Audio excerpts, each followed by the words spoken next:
What's up, guys? My name is Joseph Mena. I am the co-owner and founder of Prolific Supplements and Nutrition here in San Jose, California. And in this video, I'm going to be giving you guys some tips if you guys want to open up your own supplement store in your area. Alright, so I'm going to jump right into it. The first tip I want to give is to do your research. Alright, make sure there isn't a local supplement store within about 10 to 15 miles of the location that you're interested in. And there's a reason for that. Right? One, those local supplement stores have already built a loyal customer base. Right? Usually, customers are very loyal to their supplement stores. You know, they feel like they're a part of it. They've gained a great connection with either the owner or the employees, and it's like a second home to them. So you do not want to open up too close to another supplement store and find yourself having to fight and scrounge for customers. Another big reason is a lot of supplement brands now sign exclusive contracts with these supplement stores, meaning if brand A is selling in this store, no store within 10 to 15 miles will be able to sell brand A, and that keeps things fair. It keeps things ethical. So we're not, like I said, we're not fighting for customers. I didn't know that when I opened up my store. I tried to get a couple of brands in that were really popular in the area, and they unfortunately weren't able to sell to me because they had contracts with another supplement store about 5 miles down the road.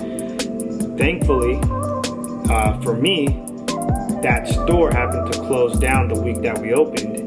So these supplement brands ended up reaching out to me, and now we're in business together, and now I have the rights in my area to those brands. So like I said, that just was a stroke of luck, and I'm trying to have you guys avoid that same problem because you guys might not be so lucky. Alright, so after you do your research and you decide it's a good idea to open up, there's a demand in the area, you're going to want to go ahead and form your LLC.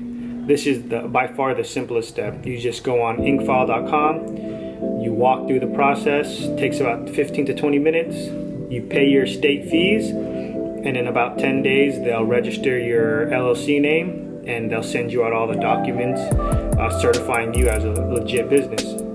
Alright, like I said, easiest step. Tip number 3 is once you get your LLC formed, is to begin looking for vacant retail spaces. Now, what you're going to want to do is you're going to want to reach out to multiple leasing agents. You're going to want to inquire about multiple spaces. I'm talking like 10 to 15 spaces, because especially for us first-time business owners, a lot of landlords are a little iffy on whether or not they want to do business with us. And if they do, they're going to be talking about outrageous things like paying X amount up front, signing ridiculously long lease terms, and that's you don't want to find yourself locked into a 5 to 10 year lease, and then a year down the road you come to find out that it wasn't for you. So shop around, talk to multiple leasing agents. Eventually you will find one. Just keep looking. Another quick tip on that is when you're putting in an offer for a lease, you want to make sure that you're offering slightly less than what they've posted the property for, because you'll be surprised at what these landlords will accept. So if they're offering $150 a square foot, maybe offer like $130, $125 a square foot. I know that doesn't sound like a lot, but when you start talking about like 800, 900, even 1,300 square feet, all of that adds up. So make sure you're trying to offer a little bit less than what they're offering. And the worst thing that they can say is no. So yeah, do that. Make sure you guys do walkthroughs of the spaces before you sign any kind of paperwork. Walk through, test everything, test the lights, test the plumbing, test the HVAC. Make sure that there's no, big issues that you're gonna run into once you sign that lease. And if there are big issues, you want to bring that up to the leasing agent. More than likely, the landlords, if they want your business, they'll fix these problems before you move in. And then also, to add on to that as well, let's say you're moving forward with your lease, and they send you a rental agreement to look over. I would highly suggest you get a lawyer to help you kind of comb through the details, but if you don't have money for a lawyer, that's okay.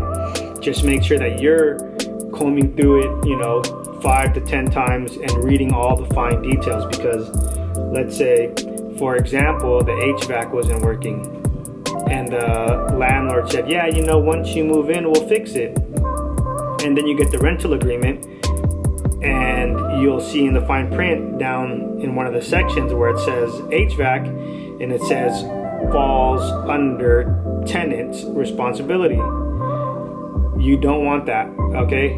You want to bring that up to your leasing agent and say, hey, the landlord said they would cover this cost. Can you put that in writing, right? Because it's happened to us.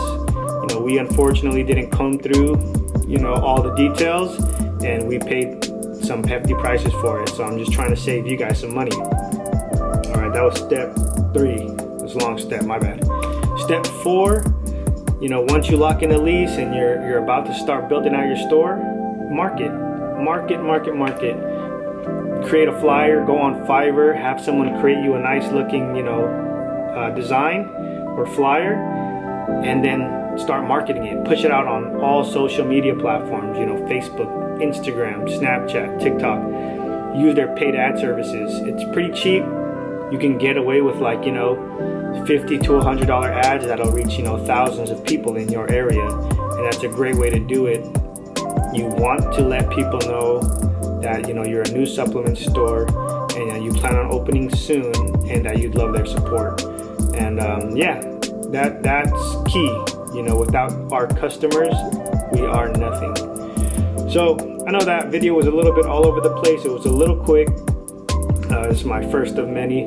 If you guys have any questions, if you guys want, to ask me something in private, or if you guys want to, want me to touch on a topic or go into more detail on a topic, leave a comment below. Please like, share, and subscribe, and I'll see you guys in the next one.